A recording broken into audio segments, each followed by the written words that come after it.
and welcome to the show. We start this week's FailRace episode on Forza Horizon 5 with some vehicles flying. You see, around these corners the race is looking fairly normal, but over the hill we have two flying cars. No, they should not be doing that. We don't suddenly have flying cars in Forza. I'm gonna guess the game's obviously supposed to be a custom circuit or something, and it's loaded in the custom track for some people and put some on the what would be the normal Caldera circuit. It's one player car and one AI car are racing around on this custom track, I guess. Well, either that or they've found a way to make the cars fly. Now, the AI vehicle does actually come crashing back down to Earth, although it then gets confused and doesn't know what's going on. Volvo's just kind of drifting and flying its way around. But it's quite graceful, it's quite impressive. I'm going to guess there's a banked hairpin sort of thing going on over there for the Volvo. It's definitely weird. It's definitely weird as it lands back on the ground, I guess, to get to the start-finish line, and I presume it'll go flying off at some point around the place. We go to Wreckfest next with a rock tuner, as things get very close on the first jump, as where I was initially expecting there to be a problem. On the loop, well, you sometimes get big shunts on this sort of joining section. No, not at all there. Instead, what we're going to go for is a massive roll, but incredibly well landed. I mean, we see plenty of crashes at that section, but you don't normally land them as well as that.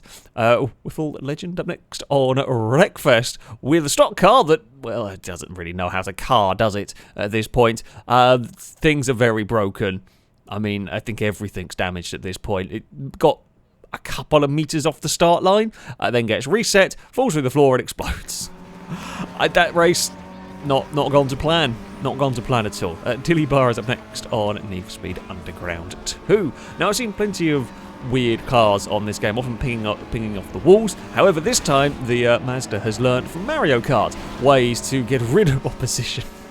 I don't even know what. Like, it wasn't the initial contact that set it off, just there was enough contact, apparently, for it to ping cars about kind of randomly.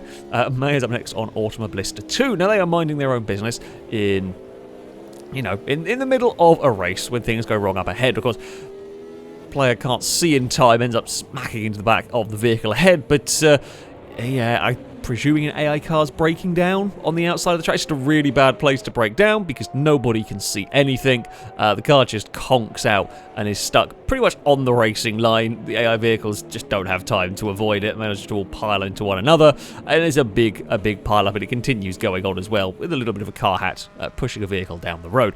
The bad places to have problems. Danger Man up next on Grid Legends Bathurst. The chase is an incredibly challenging corner and definitely not a place you want to tire going down, as Fabian Coulthard will tell you. The AI up ahead has a problem, spins, rolls into the wall, and it's a big shunt.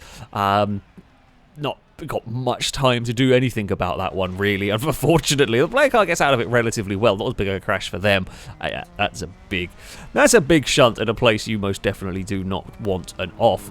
Speaking of Grid Legends, now, I know that it has sort of scripted AI crashes to make things more spectacular. Well, first of all, we go underneath one car having a roll, and then literally 100 meters later, there's a second. I mean, come on, that's a little bit over the top right there, but spectacular nevertheless. We move on to Beam. Now, this is one of the sort of stop all scenarios. Very good fun. Go try and stop 3 vehicles as quickly as possible. And this is certainly an impressive way of doing it. So they go for the lead car, sensible way to do it, manage to flip the Roma over. They then subsequently spin.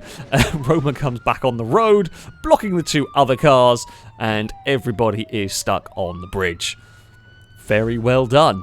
Very well done indeed. The pickup almost manages to get itself out, but can't quite. I don't think you could really do that one any faster, if I'm honest. I don't think you could. DJM is up next on Beam. Now, they are setting up and trying to complete a fairly sizable jump, because the wall behind them means there's not that much kind of run-up space. So you've got to make the absolute most of it as they launch themselves up this ramp to try and complete the jump. And, I mean, it's well parked. The jump didn't quite go where it was expected, but because they're in an incredibly long truck, it does fit there perfectly. So sure, why not? And finally, we have Biker DK on BeamNG Drive. Now, I've seen, at very high speed, what high-speed crashes can do in this game. This is with the Bolide. I think this is the American road map. So you're going nearly 200 miles an hour around here.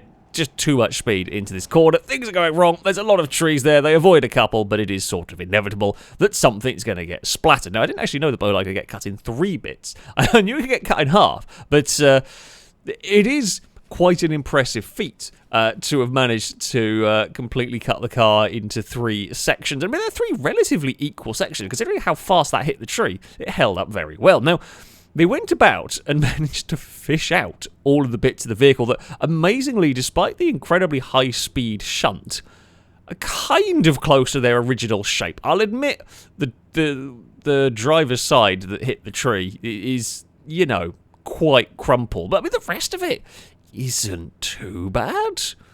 I mean, all things considered, anyway. I do mean that as very much an all things considered.